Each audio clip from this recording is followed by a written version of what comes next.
Who's your emergency contact? Who should you notify in the event of death? Welcome to the USP. You know, before I even hit the yard, I spent 30 days in the shoe. I already got written up, 27 days taken away from me before I even hit the yard. So I don't even know what to expect yet. While I'm in the shoe, I just get to go out to rec 3 times a week, shower 3 times a week, and that's it. The only person I'm really interacting with is my celly. His name is Rhino, old Japanese dude. You know, he's lacing me, and he's telling me some horrendous stories about the USP. I don't know if he was doing that to scare me or be informative or entertaining, but those are the things that he's seen. Those are the experiences that he had during the course of his 30-year incarceration. But during the time that he went to prison was in the early 80s, and he had a 50-year sentence. But back then, under the old law, you do a third of your time and you're eligible for parole. You do 2/3 of your time and you max out. And then the rest is on paper. So he's been doing in and out, because we told me he had a 50-year sentence. Then he was telling me stories about him when he was on the streets in the 90s and the late 80s. I'm like, what the hell? You got a 50-year sentence. But back then they had parole. But now it's 85%, man. And that 85% is not even guaranteed. That 85% is only if you don't get any write-up, don't get any trouble. Because under the new law, under the law that I was under, no matter what, they could only max me out at 54 days a year. So during a 26-year sentence, I did 23 years and 8 months on it because I lost 630 days good time. And you'll hear about them. I lost 2 years good time. But like I said, the 85% is not even guaranteed. I didn't get no halfway house. I didn't get a day.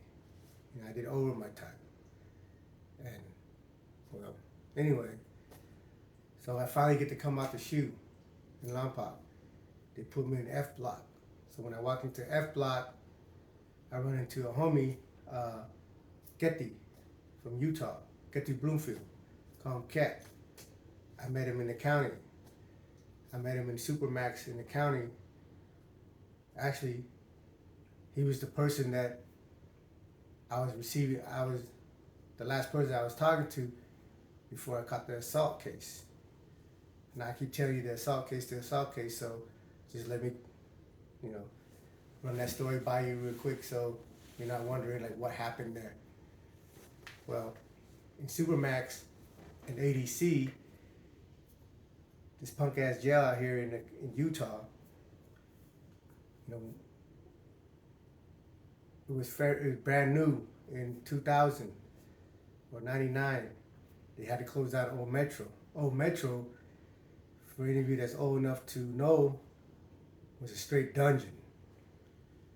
That was the Thunderdome. I don't know there's no guards. You're in 16-man tanks. You don't see no guards only for when it's mail time or your floor got a visit and 10 o'clock count. So if you're funking, and there ain't nobody there to rescue you. But in the new jail, in ADC, it's pods. It's freaking, I think it's built the same way in all the jails now. It's 32 cells on the bottom tier, 32 cells on the second tier. So potentially 120 people in each unit. It's big. It's clean. There's no roaches running around, and whatnot. But we were placed in Supermax because, I've been to population a lot. But every time I go to population, I end up getting into an incident, then coming back to max. I went to population maybe like 5 or 6 times and ended up beating about yeah, 5 or 6 people up, over gang banging, or the TV, or any perceived disrespect. My mentality at the time was I didn't think I was ever going home because of the cases that I was arrested for. When they arrested me, they charged me for 14 robberies, 12 kidnapping, and 7 attempted murder, the bank robbery, and then but the reason I went to federal prison because of the bank robbery. All the other cases in the state was eventually dropped last year. They tried to get me before I got released August 10th, 2022. But in August 10th, 2021, when I was supposed to get a halfway house, those charges came back, and they tried to prosecute me, but 20-some years ago, So anyway, all that's done with and over with. Hopefully, I'm able to start my life now, but that's for a different podcast. So this podcast here is just about, all the craziness, and here's one of the craziness. So eventually, I found myself in Supermax and got stuck in Supermax. The max we were in was you get a celly, but you only come out with your celly. Like we used to come out 4-6 cells at a time, but every time we come out, somebody got airlifted. So it went from 8 cells to 6 cells to 4 cells to 2 cells, and now you just wreck with your celly. I only get wrecked 3 times a day, 1 hour at a time. So on this incident, leading up to this incident, I'm coming out from my wreck, and the guard, and I want to put his name out there because I don't want to, give him any time at infamy. But he's a little bitch. Tells me, hey, you can't come out for wreck until you make your bed. I'm like, make my bed? I spend 24 hours a day in that motherfucker. That don't got nothing to do with what I got going on. I said, this is bare minimum. No matter what I do, I get this wreck. Now, I'm not saying that to be any type of way. It's just, that's what the rule says. The rule says I get this.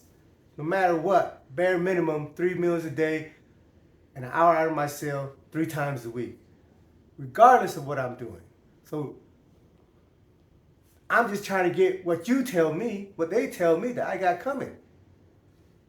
So and I've been in the jail for over 2 years at this time.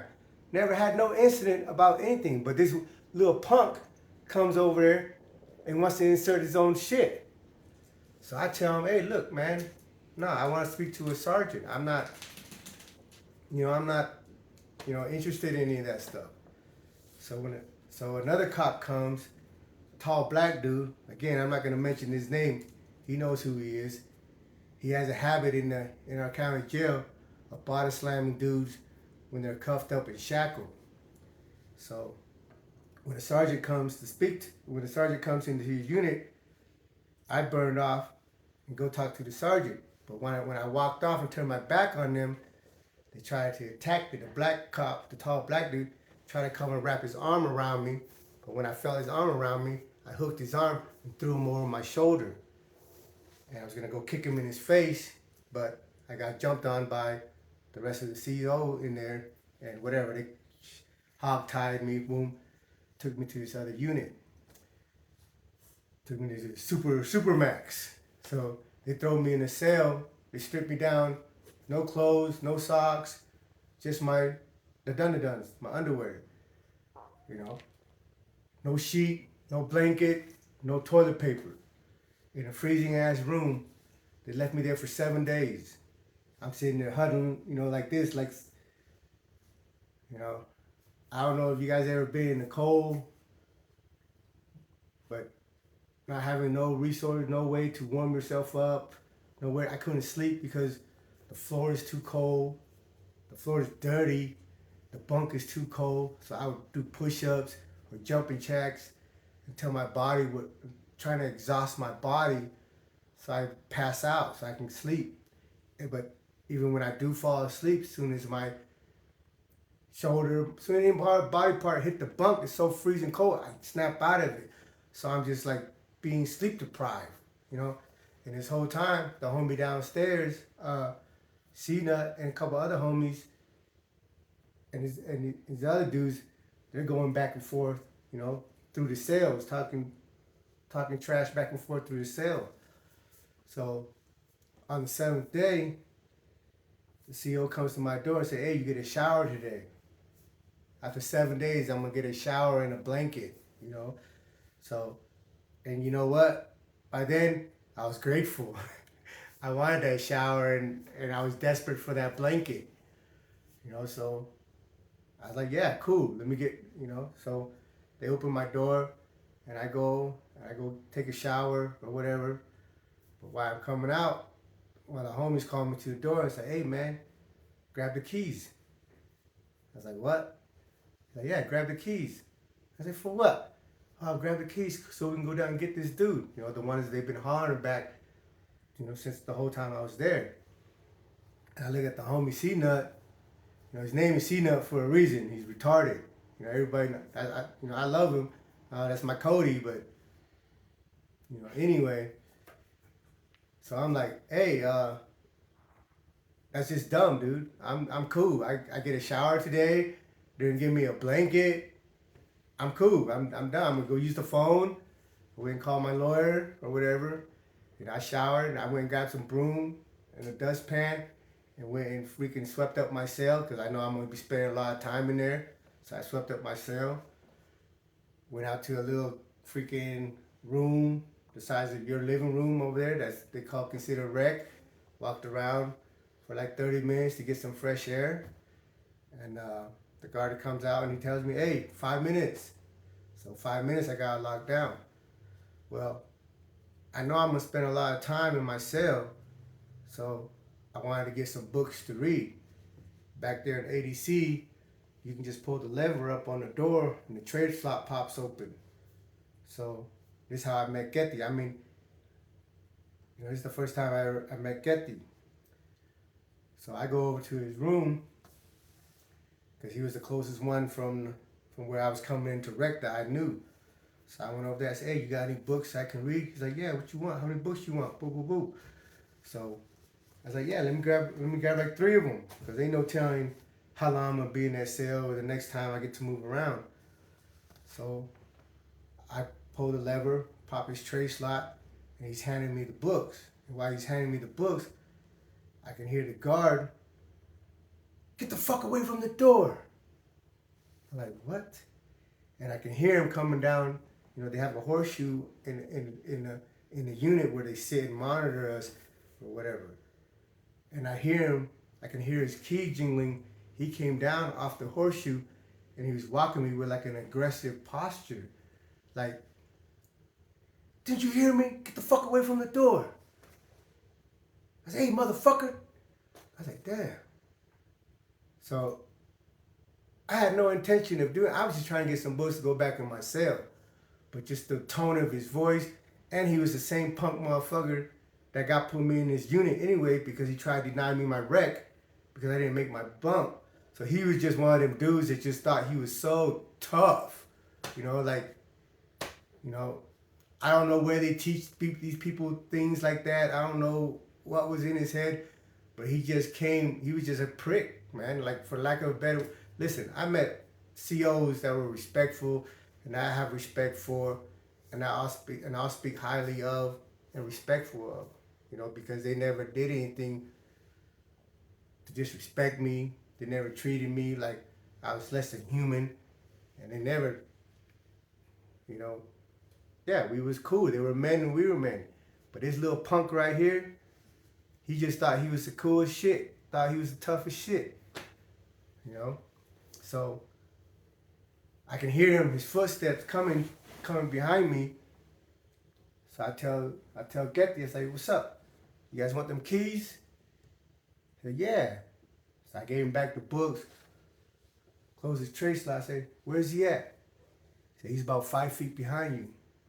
So when he stepped, so when I seen him in the reflection, because over there, the wall to the door is all window, so you can see the reflection, so you can look out.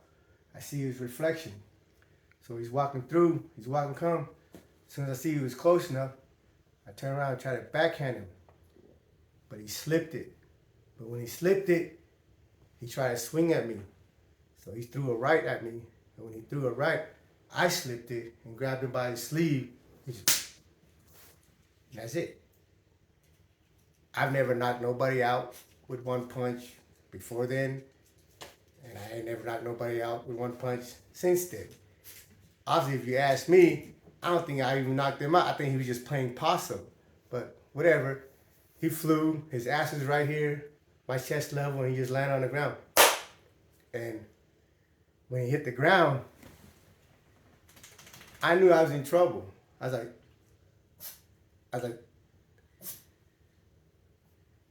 you know, things didn't make sense to me because I was like, man, I fucked up.